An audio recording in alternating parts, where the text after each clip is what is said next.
Hello and welcome to another video. So today we're playing some Rotation Shadow. This deck was an interesting idea. It's kind of a mecha Reanimate sort of deck, so I thought it was interesting to give a go. Honestly, it doesn't perform as well as I would like it to, but still off meta, a little interesting. It's something different to do. So we're going to get right into this and take a look. First up, we're playing against Forest. No real surprise. I mean, Forest is reasonably average, I would say. That's why this matchup actually goes fairly well. For this deck, again, as I mentioned, is fairly underwhelming as far as actually outputting things go. I do feel like it could do better with, say, the Arcus package in the middle of it. I think that would make a huge difference, and I have seen other people using that, and it does definitely help.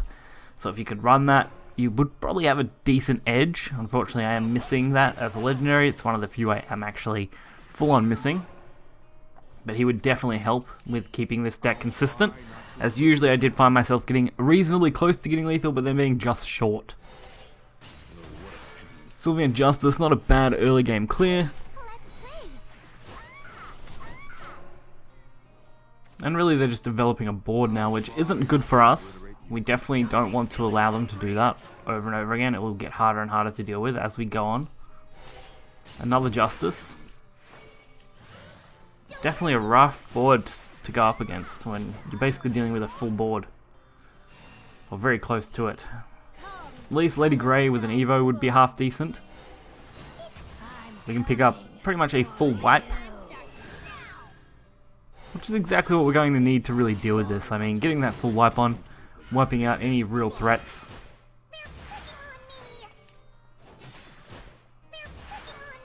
And we've still got, of course, the Nicholas set up, so that should be really good. Having multiple of those could help us out quite a bit. Again, would be much better if we had the Arcus. We could definitely run it, play it out, get the Nicholas, keep proccing them over and over again. Becomes really high value.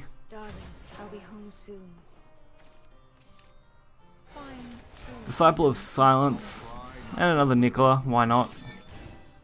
We do want to try and get Nicola's spell. That tends to be a really good way to go for a win. Guess I can make a little effort. We do get to ping a little bit of damage.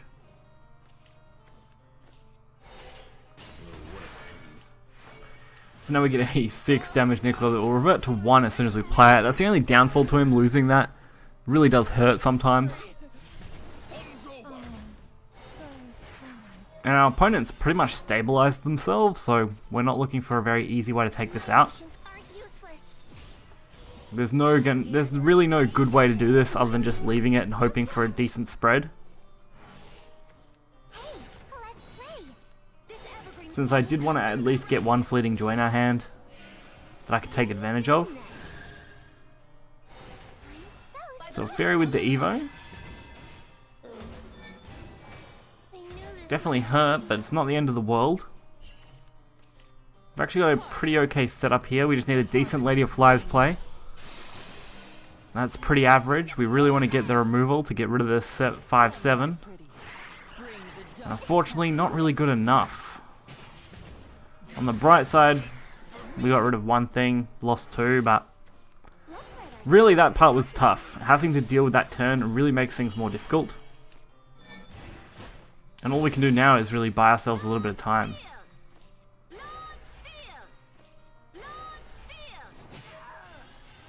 So a 5-11.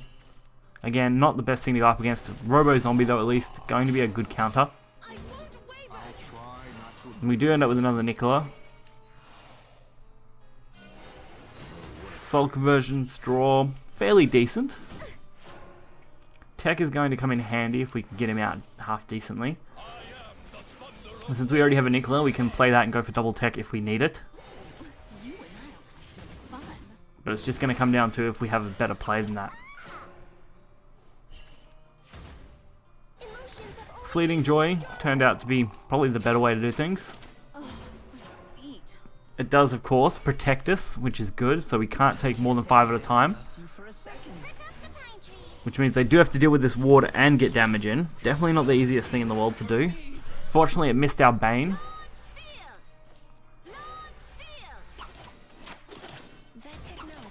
Now we're only 2 damage short from winning the game. I'll try not to Fortunately, this is where I really struggle because I don't have the good way to go for 2 damage most of the time. So it's just going to be flooding and hoping we can get the hit in. Lucky for us, Forest is very low on cards, making it very difficult for them to make a kind of good recovery play.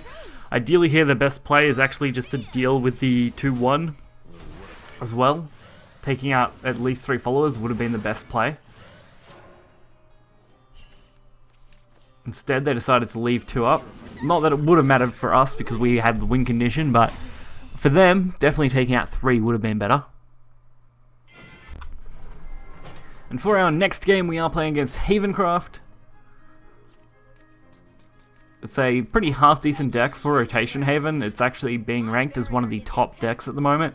So this deck usually would probably struggle in this sort of matchup unless we got pretty optimal draws. And we do have an okay start. I mean, I can work with what we have, but it's not literally the best that we could have got.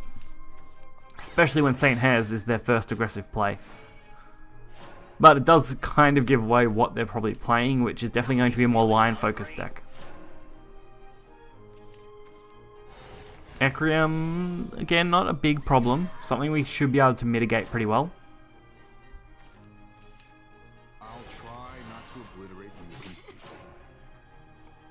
There is a Nicola play that worked out for us. Getting that down early is usually a big advantage. Even if I have to suicide it in, I can actually pick up a pretty decent Nicola boost and get it spelled pretty early on.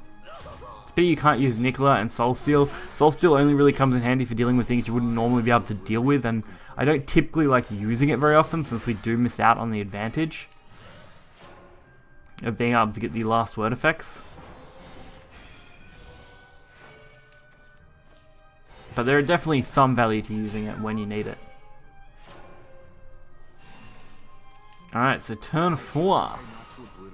Now we actually have a decent line of play. We can actually wipe their board out, get a little bit of damage in, retain some of our pretty decent cards. Would have been better if we had a Ceres, since that would be a really good turn 5 play, especially boosting the rest of these cards. Forgotten Sanctuary, not that bad considering we have Nicola. I mean, it's pretty much an instant trade-off. Which, of course, gives us his spell and a very early setup. We're just going to be careful not to get into overdraw. That can be a huge problem if you're not being pretty careful. Of course, Zealot is not a fun card. But it's also not the end of the world. We're able to get this Nicola up again, which could give us a little bit of an edge. We end up also getting the Ceres. Of course, I did go into overdraw because of lack of planning. If I thought this through first, I would have used Maleficent and then went for that combo, and I would have actually allowed my hand to stock right up again. At least we did get the Ceres. That's something that I'm very happy with. Being able to play that out in the next turn or two really does help. Especially since we can swarm the board a little bit, making the Amulet ping to remove something much less likely to hit our Eternal Bride. And we're going to go back up to max health, which is right where we want to be in this matchup. Alright, so 1 in 4, and luckily it did hit the 2-2. That's a pretty decent swing. So they are forced to waste these Prism swings on it. It definitely did work in our favour. Now we have to deal with this 5-4 though, and that's not something that can be done easily without wasting some stuff.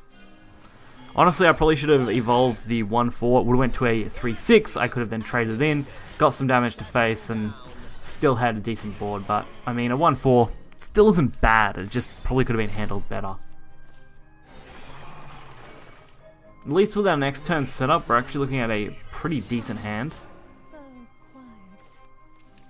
We do have the Ceres play again, which with another booster can actually bring all our cards right down, reasonably low.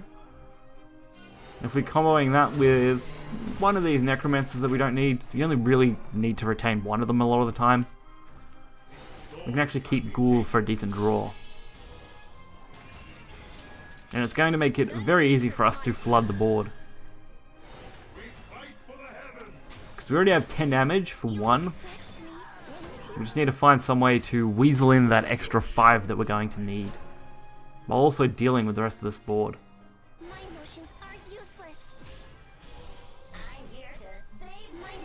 Unfortunately, we don't get double wards. That's something I wanted but couldn't get. If I had have actually played this in the right order, I mean, we could have had a better odd, but we still did okay. It just means we're going to flood our hand with Fleeting Joys, which isn't that handy, to be honest. But most of these followers will actually survive the Zealot, so it does force them to waste more things to deal with this. I thought it was interesting that they ended up using the removal on that though, when they could have just let Zealot do the work for them.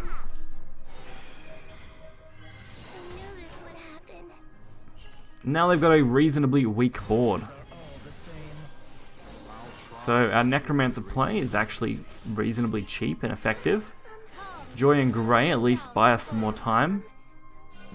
We can go for that Forbidden Art for 10 damage. Took a little bit of setup, but we're very close to having lethal. A really good Lady of Flies could be the thing that wins us the game. Although these wards are definitely not going to make it easy.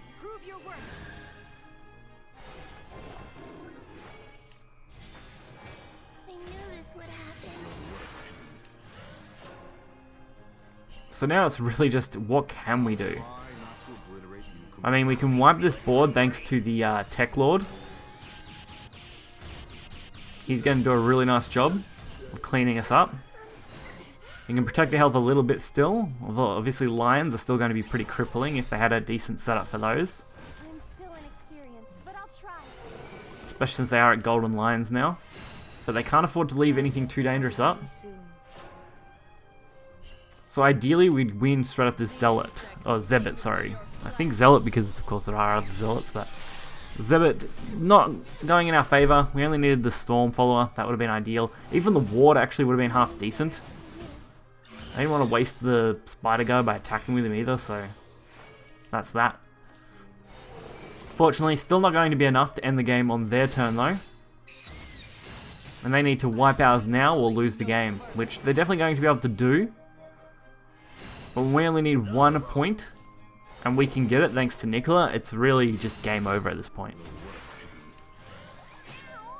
So with a Nicola play, a Soul Conversion, another Nicola play, we do have lethal, no matter what.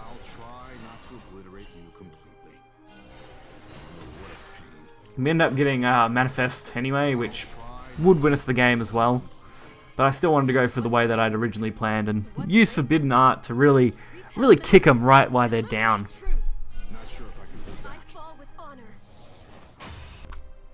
So while not a super powerful deck, it is still a reasonably fun one to play. I do think if you did add in, of course, the Arcus setup and removed probably Lady of Flies and cut down on something else, you could definitely make this deck work and it would be a lot of fun. But if you guys are interested in checking this deck out, be sure to check the link in the description below, hit the like button, subscribe for more content. Until next time guys, see ya.